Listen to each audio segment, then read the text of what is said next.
सुनो, जिंदगी पुकार रही है तुमको, बढ़े चलो। दी स्टैंडर्ड कॉलेज, रोशन, पुरअज़्म और सेहतमंद मुस्तकबिल का अमीन। जिंदगी को बावकार तरीके से रवादावा रखने और नौजवानों के महफूज मुस्तकबिल के लिए स्टैंडर्ड कॉलेज ने ऑनलाइन क्लासेस का आगाज किया है, ताकि हमारे बच्चे तालीम की शाहराह पर गामजन रहें। गैर यकीनी हालात में यकीनी मुस्तकबिल। दी स्टैंडर्ड कॉलेज के साथ admission open. FSC, ICS, ICOM, FA, BS Zoology, Chemistry, Physics, Math, CS, IT, Economics, English, Psychology, BBA, BA, BSc, BCom। आए पाकिस्तान को आगे बढ़ाएं, मुहतात होकर और एतमाद के साथ। The standard college, girls campuses, Paris road, Hajipura road, Saidpur road Khichian, boys campus, circular road. बिस्मिल्लाहिर्रहमानिर्रहीम। स्टूडेंट्स, क्या हाल है? ठीक है बेटा। आज का जो हमारा लेक्चर है वो इंटर पार्ट 1 चैप्टर नंबर 4 से वर्क डन से रिलेटेड है। तो आज हम वर्क डन को एक्सप्लेन करते हैं। वर्क डन आपने ऑलरेडी 9th में और 10th में वर्क के बारे में जो है ना वो डिटेल में स्टडी किया हुआ है, जिसमें आपने फर्दर इसकी एप्लीकेशंस को भी स्टडी किया है। लेकिन हम यहाँ पे वर्क डन को एक्सप्लेन करूँगा, लेकिन इसकी फर्दर एप्लीकेशंस को मैं साथ लेके चलूँगा। अब वर्क के जो लफ्ज़ है, इससे आप बेटा ऑलरेडी फेमिलियर्स हैं। आपको पता है कुछ बच्चे डिफरेंट एंगल के साथ वर्क को या वर्क डन को अपने माइंड में कीप करते हैं। यहाँ पे बेसिकली जो वर्क होता है, ये 2 टाइप्स का वर्क है। एक आपके पास नॉन साइंटिफिक,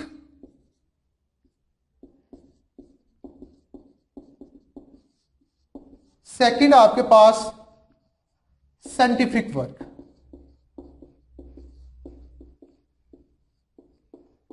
अब नॉन साइंटिफिक और साइंटिफिक वर्क में क्या डिफरेंस है, क्या फर्क है, इस चीज को बेटा मैं एक्सप्लेन करने लगा हूं।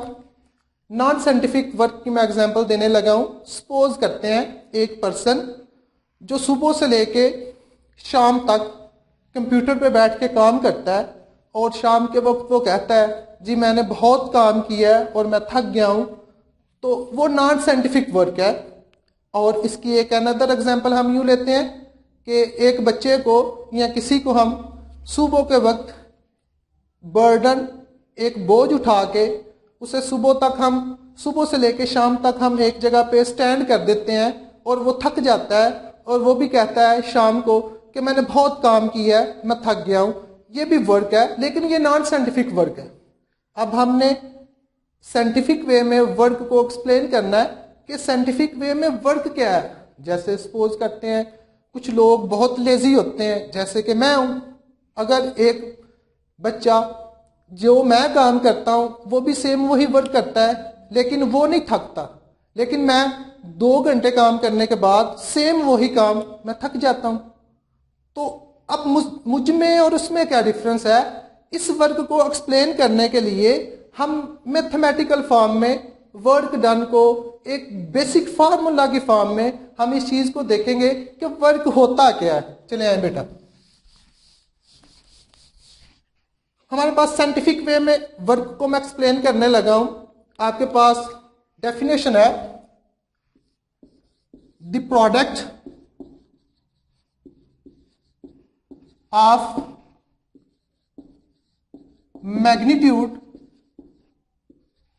Magnitude of displacement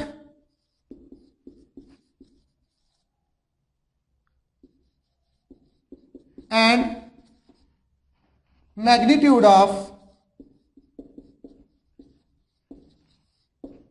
force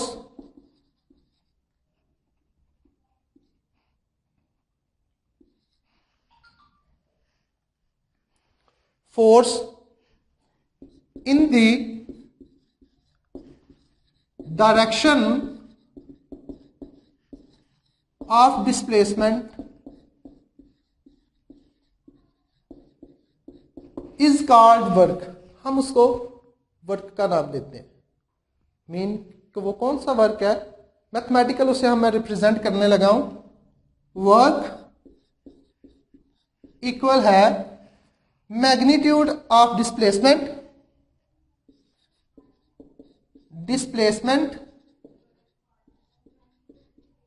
multiply, product है तो multiply magnitude of force, mean कि आपके पास फोर्स का फैक्टर। मैं इसे लिखता हूं, वर्क इक्वल है एफ क्रॉस डी, मीन के मेरे पास फोर्स और displacement, magnitude of force and magnitude of displacement is called work. वो क्या कहलाता है? वर्क कहलाता है। अब मैं यहां पे फोर्स के साथ ये दो लाइन लगा दी, और ये फोर्स के साथ जो दो लाइंस है ये बेसिकली पैरेलल को डिफाइन कर रही हैं। किस पैरेलल को डिफाइन कर रही हैं? यहाँ पे ये फोर्स और डिस्प्लेसमेंट दोनों को पैरेलल की फॉर्म में डिफाइन कर रही हैं। वो किस फॉर्म में? हम बेटा इसकी एग्जांपल को यूं कंसीडर करते हैं। मैं सपोज करता हूं मेरे पास एक वुड का पीस है, एक ब्लॉक ऑफ वुड है, वो इस फॉर्म में स्टेशनरी हालत में है, यहां पे रुका हुआ है। अब इसके ऊपर मैं फोर्स लगाता हूं। फोर्स मैंने इस डायरेक्शन में लगाई, और मैंने जब इसके ऊपर फोर्स लगाई तो ये जो वुड का पीस है, ये ब्लॉक ऑफ जो वुड है, वो इस जगह से इस जगह मूव हो गया। मीन के मेरे फोर्स लगाने की वजह से ये जो ब्लॉक ऑफ मैस है या ब्लॉक ऑफ वुड है, वो इस जगह से इस जगह पे शिफ्ट हो गया। मीन के क्या मतलब? उसने इस पॉइंट से लेके इस पॉइंट तक फोर्स की डायरेक्शन में, जिस सिम्मत में मैंने फोर्स लगाई, उसी सिम्मत में, उसी डायरेक्शन में उसने डिस्प्लेसमेंट, ठीक है, डिस्प्लेसमेंट कवर किया। तो इसलिए मैंने फोर्स के साथ पैरेलल का साइन इसलिए लगाया है कि क्योंकि जो बॉडी है, जो आपके पास वुड का एक पीस है, जिस डायरेक्शन में मैंने फोर्स लगाई उसी डायरेक्शन में उसने डिस्प्लेसमेंट कवर किया। तो इसलिए मैंने इसके साथ पैरेलल का साइन लगाया। अब होता क्या है, बाज़ औक़ात हमारे पास, हम ये भी तो ले सकते हैं, हमारे पास ये भी तो कंसेप्ट हो सकता है कि सर अब फोर्स पैरेलल नहीं है डिस्प्लेसमेंट के, तो क्या जो बॉडी है वो वर्क नहीं करेगी? तो हम कहते हैं बेटा डेफिनेटली वो वर्क करेगी, लेकिन कब करेगी? अब देखें इस चीज को। जब मैं ये कहता हूं कि मेरे पास जो फोर्स और डिस्प्लेसमेंट दोनों आपस में पैरेलल नहीं है, तब बॉडी कौन सा वर्क करेगी और किस फॉर्म में वर्क करेगी? इस चीज को देखें। ये मेरे पास सपोज करते हैं सेम वो वुड का पीस है, इसके ऊपर या इसके साथ मैं एक डोरी बांध देता हूं, रस्सी, ठीक है। इस डोरी को मैंने बांध दिया। अब इस डोरी के ऊपर मैं फोर्स लगा रहा हूं इस डायरेक्शन में, ठीक है। और जो आपके पास वुड का पीस है, ये डिस्टेंस कवर कर रहा है, डिस्प्लेसमेंट कवर कर रहा है इस डायरेक्शन में। फोर्स मेरी इस डायरेक्शन में है, ऊपर की तरफ है, लेकिन जो ऑब्जेक्ट है या जो बॉडी है वो डिस्टेंस या डिस्प्लेसमेंट कवर कर रही है एक स्ट्रेट पाथ में विद एंगल थीटा एंगल के साथ। वो डिस्प्लेसमेंट क्या करती है? कवर करती है। तो फिर हमारे पास जो वर्क का फार्मूला होगा वो क्या होगा? अब हमने बेटा चैप्टर नंबर 2 में हमने इस चीज को देखा है। हमारे पास जब एक फोर्स का जो कंपोनेंट आ जाता है तो फिर हम उस वेक्टर को उसके कंपोनेंट में रिजॉल्व करते हैं और फिर देखते हैं जिस कंपोनेंट के अलोंग वर्क हो रहा होता है, सिर्फ उसे ही कंसीडर करते हैं। बाकी का जो रिमेनिंग जो फैक्टर होता है उसको हम जीरो कंसीडर करते हैं। अब देखें, अगर मैं इस फोर्स वाले कंपोनेंट्स को इसके कंपोनेंट्स में रिजॉल्व करूं तो मेरे पास ये वैल्यू आएगी। अगर एक परपेंडिकुलर यहां से मैं नीचे ड्रा करता हूं, ये एफ साइन के इक्वल, और एक कंपोनेंट मेरा ये बनता है जो एफ कॉज है। अब देखें जो आपके पास ऑब्जेक्ट है, वुड का पीस है, वो मूव हो रहा है एक स्ट्रेट पाथ में, इस एक्सिस के अलोंग डिस्टेंस कवर कर रहा है, एक स्ट्रेट पाथ में वो डिस्टेंस कवर कर रहा है। तो जो आपके पास एफ साइन थीटा वाला जो आपके पास कंपोनेंट है वो 0 होगा, और आपके पास फोर्स का कौन सा वेक्टर बचेगा, कौन सा कंपोनेंट बचेगा, एफ कॉस थीटा वाला। तो यहाँ पे वर्क होगा W इक्वल है फोर्स मल्टीप्लाई डिस्प्लेसमेंट। आपके पास फोर्स आपके पास है एफ कॉस, आपके पास मल्टीप्लाई हो रहा है डी डिस्प्लेसमेंट, तो ये F D cos of theta, ये आपके पास वर्क का ये फार्मूला है। और आपने बेटा चैप्टर नंबर 2 में हमने जब स्केलर और डॉट प्रोडक्ट, स्केलर और वेक्टर प्रोडक्ट को जब हमने डिस्कस किया तो वहां पे हमने एक चीज को देखा कि आपके पास स्केलर प्रोडक्ट की फॉर्म में एक फार्मूला था ए डॉट बी इक्वल है A B cos of theta. तो हमने ये स्केलर प्रोडक्ट की फॉर्म में हमने इस चीज को डिस्कस किया। अब देखें आपके पास जो फोर्स वाला वेक्टर है एफ डी कॉस थीटा वो सेम ये बन रहा है, तो इसकी जगह ये फैक्टर मैं लिख सकता हूं, लेकिन मैं लिखूंगा इसे फोर्स और डिस्प्लेसमेंट की फॉर्म में। तो मेरे पास वर्क इक्वल है एफ डॉट डी, मेरे पास ये वर्क का फार्मूला आ गया, ठीक है।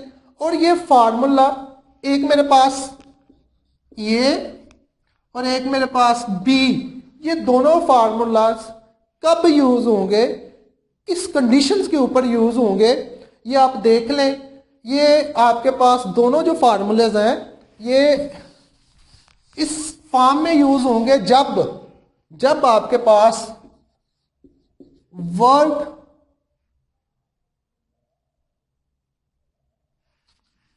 जब आपके पास ये दोनों जो वर्क के फार्मूलाज हैं ये तब इंप्लीमेंट्स होंगे, तब हम इनको एप्लीकेबल कर सकते हैं जब आपके पास फोर्स जो होगी वो कांस्टेंट होगी। जब आपकी फोर्स कांस्टेंट है तब हम इन दोनों फार्मूलाज को यूज कर सकते हैं, अदरवाइज हम इन दोनों फार्मूलाज को यूज नहीं कर सकते। अब देखें जो आपके पास ये फार्मूलाज है वर्क का, work is scalar quantity, work आपके पास बच्चों स्केलर क्वांटिटी है। और इस चीज को हमने मैथमेटिकल फॉर्म में भी देखा है क्योंकि इन दोनों में डॉट प्रोडक्ट है। और अनदर डेफिनेशन आपके पास जो अनदर डेफिनेशन है वर्क की हम इस फार्मूला से भी लिख सकते हैं, D dot product of force and work, force and displacement is called work. उसको हम वर्क का भी नाम देते हैं और हमें पता है वर्क एक स्केलर क्वांटिटी है। अगर मैं इसका एसआई यूनिट की बात करूं तो हमारे पास वर्क का फार्मूला है एफ डॉट डी, फोर्स का यूनिट होता है newton, displacement metre, newton metre, ठीक है। और हमें पता है जो आपके पास न्यूटन है वो किसके इक्वल होता है, न्यूटन आपके पास बेटा होता है किलोग्राम मीटर पर सेकंड स्क्वायर, आपके पास इसके इक्वल होता है न्यूटन। तो ये मीटर जब आपस में मल्टीप्लाई हुआ किलोग्राम मीटर स्क्वायर पर सेकंड स्क्वायर, आपके पास ये भी वर्क का फार्मूला है। और जॉल भी आपके पास वर्क का ही फार्मूला है। अगर एमसीक्यूज में वर्क का फार्मूला न्यूटन मीटर लिखा हो, ये चीज लिखी हो, चाहे ये चीज लिखी हो, ये तीनों जो है वो आपके पास वर्क के फार्मूलाज हैं। ठीक है, अगर मैं डिमेंशंस की बात करूं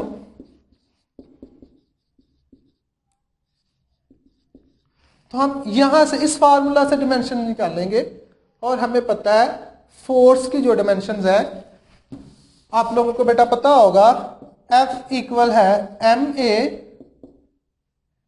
कैपिटल M एक्सीलरेशन LT-2। तो फोर्स की डिमेंशंस आपके पास बनती है MLT-2। ये आपके पास फोर्स की डिमेंशंस है और हम इस फार्मूला में जब वर्क की डिमेंशंस लिखूंगा फोर्स की जगह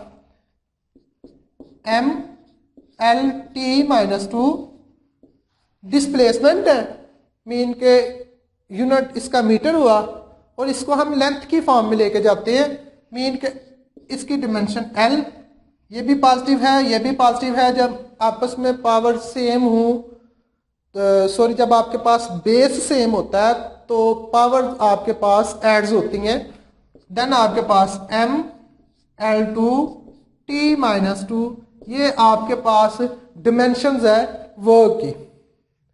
अब हम आगे मूव करते हैं इस टॉपिक को। अब यहाँ पे कुछ कंडीशंस हैं, हमने इस चीज को देखना है कि आपका जो वर्क है वो जीरो कब होगा। कौन सी ऐसी कंडीशंस हैं या कौन से ऐसे फैक्टर्स हैं जहां पे आपका जो वर्क है वो जीरो होगा। और आपको पता है जो आपके पास वर्क का फार्मूला है FD cos ऑफ थीटा, ये आपके पास फार्मूला है।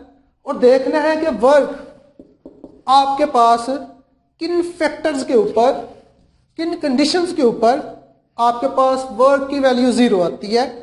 तो ये देखिएगा आपके पास फर्स्ट कंडीशन है व्हेन फोर्स इज जीरो, जब आपके पास जो फोर्स का कंपोनेंट है वो जीरो होगा। इसकी एग्जांपल मैं यूं देता हूं, जैसे सपोज करता हूं ये मेरे पास एक वॉल है, मीन के दीवार है और इस दीवार के पास कोई एक पर्सन स्टैंड हालत में है, मीन के जब वो इस दीवार के ऊपर कोई फोर्स ही नहीं लगा रहा, कोई वर्क ही नहीं कर रहा, मीन के इस वॉल के ऊपर वो फोर्स एक्सर्ट करते ही नहीं है, तब वर्क क्या होगा जीरो। तब आपके पास वर्क की क्या वैल्यू होगी जीरो। एक तो फर्स्ट ये कंडीशन है। सेकंड आपके पास जो कंडीशन है जब डिस्प्लेसमेंट जीरो। अब डिस्प्लेसमेंट कब जीरो होता है, हम क्या कंसीडर करते हैं, इसी वॉल के ऊपर ये जो पर्सन है ये अब फोर्स लगाता है, मीन के इस पर्सन ने दीवार के ऊपर फोर्स लगाई। जब इसने फोर्स लगाई तो ये जो वॉल है ये जो दीवार है इसने अपनी जगह से डिस्प्लेसमेंट कवर नहीं किया, मीन के वो अपनी जगह पे स्टिल वहीं पे रही है, मीन के डिस्प्लेसमेंट की वैल्यू क्या है जीरो। और तब आपके पास वर्क की वैल्यू क्या होगी, तब भी आपके पास वर्क की वैल्यू जीरो होगी जब कोई भी बॉडी जब कोई भी ऑब्जेक्ट डिस्प्लेसमेंट कवर नहीं करता, तब आपके पास जो डिस्प्लेसमेंट की वैल्यू है मीन के जो वर्क की वैल्यू है वो भी किसके इक्वल होगी, जीरो के इक्वल होगी। एंगल आपका 90 होगा, ठीक है। जब आपके पास एंगल 90 होगा तब भी आपके पास जो वर्क है वो जीरो के इक्वल होगा। उस फॉर्म में भी आपके पास जो वर्क की वैल्यू होगी वो जीरो के इक्वल होगी, ठीक है। ये हमारे पास कुछ कंडीशंस थी जिन कंडीशंस के ऊपर आपके पास जो वर्क की वैल्यू है वो जीरो के इक्वल आती है। अब हम मजीद इसे आगे लेके चलते हैं। अब देखते हैं कि आपका किन पॉइंट्स पे वर्क में। अब हमने बेटा ये देखना है, इसके 4 स्पेशल केसेस हैं जिनमें हमने ये देखना है कि वर्क आपका मैक्सिमम कब होगा, वर्क आपका मिनिमम कब होगा, वर्क आपका पॉजिटिव कब है, वर्क आपका नेगेटिव कब है। ये आपके पास 4 कंडीशंस हैं, इनको आप देखिएगा। वर्क मैक्सिमम कब होगा, वर्क आपका इस कंडीशन पे मैक्सिमम होगा जब आपके पास एंगल की वैल्यू जीरो होगी, मीन कि आपको cos जीरो, आपको कुछ एंगल्स की वैल्यूज का पता होना चाहिए जो आप लोगों ने अपने माइंड में याद रखनी है। मीन के cos जीरो जो है वो 1 होता है, ये बेटा आपने ऑलरेडी भी हमने डिस्कस किया होगा कि cos 0 किसके इक्वल होता है, 1 के इक्वल होता है। ये हम चैप्टर नंबर 2 में भी इस चीज़ को डिस्कस कर चुके हैं। तो cos 0 पे आपका वर्क जो है वो मैक्सिमम होगा। अब सेकंड जो कंडीशन है, किस कंडीशन पे वर्क की वैल्यू मिनिमम होगी, जब आपके पास एंगल की वैल्यू 90 होगी। मीन के cos 90 और cos 90 बेटा होता है 0 के इक्वल। तो इस पॉइंट पे आपका जो वर्क होगा वो मिनिमम होगा। मीन के बॉडी डूइंग नो वर्क, इस पॉइंट पे बॉडी कोई भी काम नहीं करेगी, ठीक है। और वर्क पॉजिटिव कब होगा, ये आपके पास थर्ड पॉइंट है, वर्क पॉजिटिव जब आपका एंगल, मीन वर्क पॉजिटिव कब होगा, जब एंगल लेस देन 90 होगा। मीन के 90 से जब आपका एंगल स्मॉल होगा, 35 हो सकता है, 45 हो सकता है, 60 हो सकता है, तब आपका जो वर्क होगा वो पॉजिटिव होगा। तब आपके पास जो वर्क की वैल्यू आएगी वो पॉजिटिव होगी। और वर्क नेगेटिव किस पॉइंट पे होता है, आपके पास लास्ट पॉइंट्स जो है वर्क नेगेटिव, वर्क आपके पास जो नेगेटिव है वो बच्चों जब एंगल ग्रेटर देन 90 होगा। मीन के 90 से एंगल ग्रेटर है, 120 है, 150 है, 180 है, तब आपके पास जो वैल्यू होगी, तब आपके पास जो वर्क की जो वैल्यू आएगी वो आपके पास वर्क की वैल्यू नेगेटिव होगी।